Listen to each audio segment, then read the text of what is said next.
সূরা আল কাফিরুন আয়াত ৬। নামকরণ প্রথম আয়াতের আল কাফিরুন শব্দ থেকেই এ সূরার নামকরণ করা হয়েছে। নাজিলের সময়কাল হজরত আবদুল্লাহ ইবনে মাসুদ, হজরত হাসান বসরি ও ইকরামা বলেন এটি মাক্কি সূরা। হজরত আবদুল্লাহ ইবনে জুবাইর বলেন মাদানী। অন্যদিকে হজরত আবদুল্লাহ ইবনে আব্বাস ও কাতাদাহ থেকে উভয় মতেই উদ্ধৃত হয়েছে। অর্থাৎ তারা একে মাক্কি ও মাদানী উভয় বলেন। কিন্তু অধিকাংশ মুফাসিরের মতে এটি মাক্কি সূরা। তাছাড়া এর বিষয়বস্তুই এর মাক্কি হবার কথা প্রমাণ করে। ঐতিহাসিক পটভূমি মক্কায় এমন এক যুগ ছিল যখন নবী সাল্লাল্লাহু আলাইহি ওয়াসাল্লামের ইসলামী দাওয়াতের বিরুদ্ধে কুরাইশদের মুশরিক সমাজে প্রচণ্ড বিরোধিতা শুরু হয়ে গিয়েছিল। কিন্তু রাসূলুল্লাহ সাল্লাল্লাহু আলাইহি ওয়াসাল্লাম কে কোনো না কোনো প্রকার আপোস করতে উদ্বুদ্ধ করা যাবে বলে কুরাইশ সর্দাররা মনে করত। এ ব্যাপারে তারা তখনও নিরাশ হয়নি। এজন্য তারা মাঝে মধ্যে তার কাছে আপোসের ফর্মুলা নিয়ে হাজির হতো। তিনি তার মধ্য থেকে কোনো একটি প্রস্তাব মেনে নিলেই তার ও তাদের মধ্যকার ঝগড়া মিটে যাবে বলে তারা মনে করত। হাদিসে এ সম্পর্কে বিভিন্ন ঘটনা বর্ণিত হয়েছে। হজরত আবদুল্লাহ ইবনে আব্বাস বর্ণনা করেছেন, কুরাইশরা রাসূলুল্লাহ সাল্লাল্লাহু আলাইহি ওয়াসাল্লামকে বলল, আমরা আপনাকে এত বেশি পরিমাণ ধন সম্পদ দেব যার ফলে আপনি মক্কার সবচেয়ে ধনাঢ্য ব্যক্তি হয়ে যাবেন। যে মেয়েটিকে আপনি পছন্দ করবেন তার সাথে আপনার বিয়ে দিয়ে দেব। আমরা আপনার পিছনে চলতে প্রস্তুত। আপনি শুধু আমাদের একটি কথা মেনে নেবেন, আমাদের উপাস্যদের নিন্দা করা থেকে বিরত থাকবেন। এ প্রস্তাবটি আপনার পছন্দ না হলে আমরা আর একটি প্রস্তাব পেশ করছি। এ প্রস্তাবে আপনার লাভ এবং আমাদেরও লাভ। রাসূলুল্লাহ সাল্লাল্লাহু আলাইহি ওয়াসাল্লাম জিজ্ঞেস করেন, সেটি কি? ১ বছর আপনি আমাদের উপাস্যদের ইবাদত করবেন এবং আমরাও ১ বছর আপনার উপাস্যদের ইবাদত করব। রাসূলুল্লাহ সাল্লাল্লাহু আলাইহি ওয়াসাল্লাম বলেন, থামো। আমি দেখি আমার রবের পক্ষ থেকে কি হুকুম আসে। এর মানে এ নয় যে রাসূলুল্লাহ সাল্লাল্লাহু আলাইহি ওয়াসাল্লাম এ প্রস্তাবটিকে কোনো পর্যায়ে গ্রহণযোগ্য তো দূরের কথা প্রণিধানযোগ্য মনে করেছিলেন এবং নাউজুবিল্লাহ কাফেরদেরকে এ আশায় এ জবাব দিয়েছিলেন যে হয়তো আল্লাহর পক্ষ থেকে এটি গৃহীত হয়ে যাবে। বরং এ কথাটি আসলে ঠিক এমন পর্যায়ের ছিল যেমন কোনো অধীনস্থ অফিসারের সামনে কোনো অবাস্তব দাবি পেশ করা হয় এবং তিনি জানেন সরকারের পক্ষে এ ধরনের দাবি গ্রহণযোগ্য হতে পারে না। কিন্তু এ সত্ত্বেও তিনি নিজে স্পষ্ট ভাষায় অস্বীকার করার পরিবর্তে দাবি পেশকারীদেরকে বলেন, আমি আপনাদের আবেদন ঊর্ধ্বতন কর্তৃপক্ষের কাছে পাঠিয়ে দিচ্ছি, সেখান থেকে যা কিছু জবাব আসবে তা আপনাদের জানিয়ে দেব। এর ফলে যে প্রতিক্রিয়াটা হয় সেটা হচ্ছে এই যে অধীনস্থ অফিসার নিজে অস্বীকার করলে লোকেরা বারবার পীড়াপিড়ি করতে ও চাপ দিতেই থাকবে। কিন্তু যদি তিনি জানিয়ে দেন ওপর থেকে কর্তৃপক্ষের যে জবাব এসেছে তা তোমাদের দাবির বিরোধী, তাহলে লোকেরা হতাশ হয়ে পড়বে। এরপর ওহী নাজিল হয়, কুল ইয়া আইয়ুহাল কাফিরুন, এবং একই সঙ্গে নাজিল হয়, কুল আফাগাইরাল্লাহি তা'মুরুন্নী আ'বুদু আইয়ুহাল জাহিলুন। ওদের বলে দাও, হে মূর্খের দল, তোমরা কি আমাকে বলছ আল্লাহ ছাড়া আমি আর কারো ইবাদত করব? ইবনে আব্বাস রাদিয়াল্লাহুর অন্য একটি রেওয়ায়েতে বলা হয়েছে, কুরাইশরা রাসূলুল্লাহ সাল্লাল্লাহু আলাইহি ওয়াসাল্লামকে বলল, হে মুহাম্মদ, যদি তুমি আমাদের উপাস্য মূর্তিগুলোকে চুম্বন করো তাহলে আমরা তোমার মাবুদের ইবাদত করব। এ কথায় এই সূরাটি নাজিল হয়। আবদু ইবনে হুমাইদ আবুল বক্তরির আজাদকিত গোলাম সাইদ ইবনে মিনা রেওয়ায়াত করেন, অলিদ ইবনে মুগিরা, আস ইবনে ওয়ায়েল, আশওয়াদ ইবনুল মুত্তালিব ও উমাইয়া ইবনে খালফ নবী সাল্লাল্লাহু আলাইহি ওয়াসাল্লামের সাথে সাক্ষাৎ করে বলে, হে মুহাম্মদ, এসো আমরা তোমার মাবুদের ইবাদত করি এবং তুমি আমাদের মাবুদদের ইবাদত করো। আর আমাদের সমস্ত কাজে আমরা তোমাকে শরিক করে নিই। তুমি যা এনেছ তা যদি আমাদের কাছে যা আছে তার চাইতে ভালো হয় তাহলে আমরা তোমার সাথে তাতে শরিক হব এবং তার মধ্য থেকে নিজেদের অংশ নিয়ে নেব।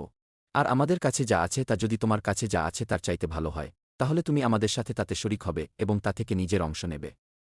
এ কথায় মহান আল্লাহ এ সূরাটি নাজিল করেন। ইবনে জারির ও ইবনে আবি হাতেম ইবনে হিশাম ও সিরাতে এ ঘটনাটি উদ্ধৃত করেছেন। ওহাব ইবনে মুনাব্বিহ রেওয়ায়েত করেন, কুরাইশরা রাসূলুল্লাহ সাল্লাল্লাহু আলাইহি ওয়াসাল্লামকে বলে, যদি আপনি পছন্দ করেন তাহলে ১ বছর আমরা আপনার দিনে প্রবেশ করব এবং ১ বছর আপনি আমাদের দিনে প্রবেশ করবেন। আবদু ইবনে হুমাইদ ও ইবনে আবি হাতেম এসব রেওয়ায়াত থেকে জানা যায়, একবার একই মজলিসে নয় বরং বহুবার বহু মজলিসে কুরাইশরা রাসূলুল্লাহ সাল্লাল্লাহু আলাইহি ওয়াসাল্লামের সামনে এ প্রস্তাব পেশ করেছিল। এ কারণে একবার সুস্পষ্ট ও দ্ব্যর্থহীন জবাব দিয়ে তাদের এ আশাকে চিরতরে নির্মূল করে দেওয়ার প্রয়োজন ছিল। কিছু দাও আর কিছু নাও, এ নীতির ভিত্তিতে রাসূলুল্লাহ সাল্লাল্লাহু আলাইহি ওয়াসাল্লাম যে দিনের ব্যাপারে তাদের সাথে কোনো চুক্তি ও আপোস করবেন না, এ কথা তাদেরকে জানিয়ে দেয়া একান্ত জরুরি ছিল। বিষয়বস্তু ও মূল বক্তব্য। সূরাটি উপরোক্ত প্রেক্ষাপটে বিশ্লেষণ করলে জানা যাবে, আসলে ধর্মীয় উদারতার উপদেশ দেবার জন্য সূরাটি নাজিল হয়নি। যেমন আজকাল কেউ কেউ মনে করে থাকেন, বরং কাফেরদের ধর্ম, পূজা অনুষ্ঠান ও তাদের উপাস্যদের থেকে পুরোপুরি দায়িত্ব মুক্তি এবং তার প্রতি অনীহা, অসন্তুষ্টি ও সম্পর্কহীনতার ঘোষণা দেয়া, আর এই সাথে কুফরি ধর্ম ও দ্বীন ইসলাম পরস্পর থেকে সম্পূর্ণ আলাদা এবং তাদের উভয়ের মিলে যাবার কোনো সম্ভাবনাই নেই, এ কথা ঘোষণা করে দেওয়ার জন্যই এ সূরাটি নাজিল হয়েছিল। যদিও শুরুতে এ কথাটি কুরাইশ বংশীয় কাফেরদেরকে সম্বোধন করে তাদের আপোস ফর্মুলার জবাবে বলা হয়েছিল, কিন্তু এটি কেবল এর মধ্যেই সীমাবদ্ধ নেই। বরং এ কথাগুলোকে কুরআনের অন্তর্ভুক্ত করে সমগ্র মুসলিম উম্মাহকে কিয়ামত পর্যন্ত এ শিক্ষা দেয়া হয়েছে যে কুফরি ধর্ম দুনিয়ার যেখানেই যে আকৃতিতে আছে তার সাথে সম্পর্কহীনতা ও দায়িত্ব মুক্তির ঘোষণা তাদের কথা ও কাজের মাধ্যমে প্রকাশ করা উচিত। কোনো প্রকার দ্বিধাদ্বন্দ্ব ছাড়াই তাদের একথা জানিয়ে দেয়া উচিত যে দিনের ব্যাপারে তারা কাফেরদের সাথে কোনো প্রকার আপোস বা উদারনীতির আশ্রয় গ্রহণ করতে প্রস্তুত নয়। এ কারণেই যাদের কথার জবাবে এ সূরাটি নাজিল হয়েছিল তারা মরে শেষ হয়ে যাওয়ার পরও এটি পঠিত হতে থেকেছে। যারা এর নাজিলের সময় কাফের ও মুশরিক ছিল তারা মুসলমান হয়ে যাওয়ার পরও এটি পড়তে থেকেছে। আবার তাদের দুনিয়ার বুক থেকে বিদায় নেবার শত শত বছর পর আজও মুসলমানরা এটি পড়ে চলেছে।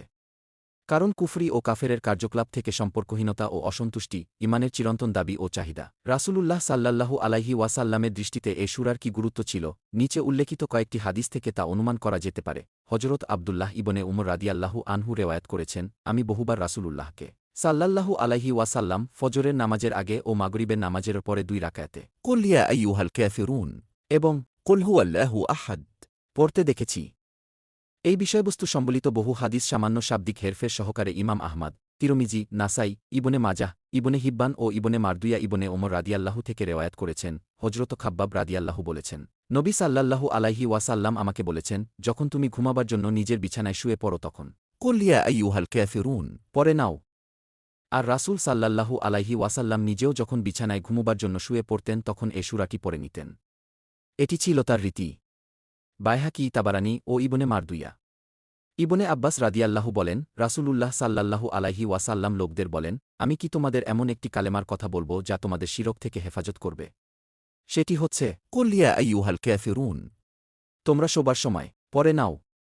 আবুল ইয়ালা ও তাবারানী। হজরত আনাস রাদিয়াল্লাহু বলেন, রসূলুল্লাহ সাল্লাল্লাহু আলাইহি ওয়াসাল্লাম মুয়াজ ইবনে জাবালকে বলেন, ঘুমুবার সময় কুল ইয়া আইয়ুহাল কাফিরুন পড়ো, কারণ এর মাধ্যমে শিরক থেকে সম্পর্কহীনতা সৃষ্টি হয়। ফারওয়াহ ইবনে নওফাল ও আব্দুর রহমান ইবনে নওফাল উভয়ে বর্ণনা করেছেন।